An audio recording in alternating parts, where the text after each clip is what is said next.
베이징 역사문화 채널 북경반점 특별기획. 그간 북경반점에서 연구한 자료를 순차적으로 업로드합니다. 오늘은 산동에 존재하는 두 개의 평양에 대해 이야기해보겠습니다. 역사학자들도 처음 듣는다는 산동성 두 개의 평양. 산서성 서남쪽에 분하라는 강이 흐르는 지역, 요임금의 도읍으로 알려진 인분시가 과거 평양이었다는 사실은 많이 알려져 있습니다. 하지만 산동에 두 개의 평양이 있다는 사실은 저도 올해 2월에서야 알게 되었는데요. 올해 초인 2022년 2월 10일, 저는 산동성 신태시 주가장에서 출토된 비파형동검을 찾아 신태시를 방문한 적이 있습니다. 신태시에 도착하여 다음날 방문을 위해 우선 숙소로 향하는 길에서 우연히 평양 무도학원이라는 간판을 보게 됩니다. 순간, 평양이 왜 여기 있지? 라는 생각이 들며 산서성 인분에서 보았던 거리의 평양 간판이 떠올랐습니다.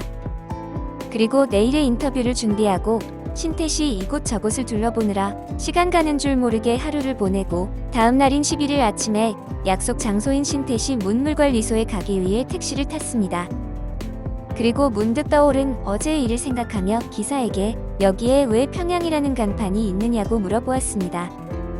기사는 아무렇지 않은 듯 여기가 평양이라고 말합니다. 저는 깜짝 놀라 여기가 어떻게 언제부터 평양이라고 불렸냐고 물어봤습니다. 기사는 그건 잘 모르겠고 옛날부터 이곳을 평양이라고 불렀다는 것입니다. 그러면 옛 지명 평양이 들어간 곳이 현재도 있느냐고 다시 물었습니다. 기사는 조금 전에 건너온 강이 평양하라는 강이라고 이야기합니다. 저는 약속 시간에 조금 여유가 있었기 때문에 기사에게 다시 평양하러 가자고 요구했습니다. 그리고 도착한 평양하, 강폭은 매우 좁았지만 그 지명이 2000년 이상 된다는 주변인들의 설명이 있었습니다. 그리고 저는 이 강의 이름을 증명할 간판을 찾았습니다.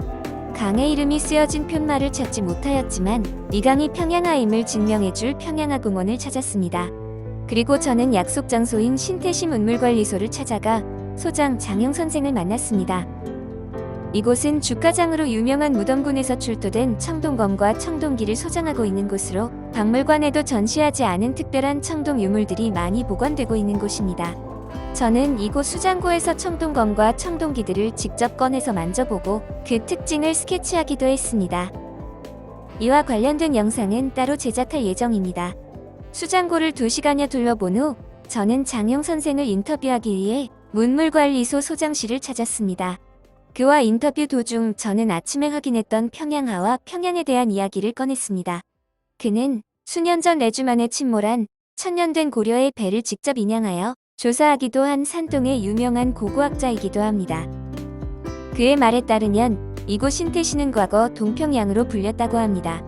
그리고 요임금의 인분시가 서평양이며 산동에 또 다른 평양이 하나 더 있는데 추성시가 바로 남평양이라고 불렸다고 합니다. 역사를 어느 정도 공부한 저로서도 동평양과 남평양이 산동에 있다는 얘기는 처음 듣는 말이었습니다. 장 소장은 남평양에 대해 관심이 있으면 현지에 아는 사람을 소개해 줄 테니 가보라고 하였으나 코로나 상황과 여행 일정에 맞지 않아 다음을 기약하기로 하였습니다. 그리고 새로 알게 된 두 평양에 대해 여행을 마친 후 교류하는 몇몇 학자에게 이 사실을 알리니 그들도 처음 듣는 이야기라고 하며 놀라움을 나타냈습니다. 저는 이 두 평양에 대해 중국 자료를 찾아보았습니다. 서평양은 이미 알고 있는 바와 같이 요임금의 도읍이며 현재 산서성 인분시의 서남쪽 18km 지점입니다. 그리고 진나라 경공 12년인 기원전 514년에 평양현이 되었습니다.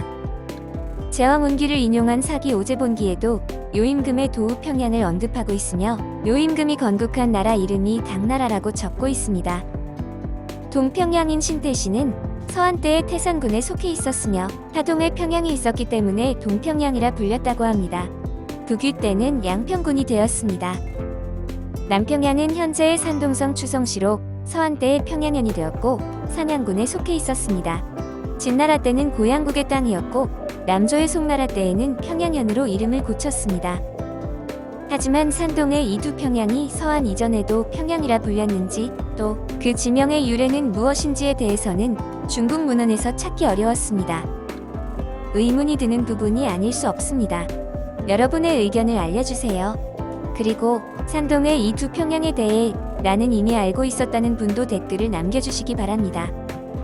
역사학자들도 처음 듣는다는 산동성 두 개의 평양 이상 마칩니다. 북경만점 다큐팀 아라였습니다. 감사합니다.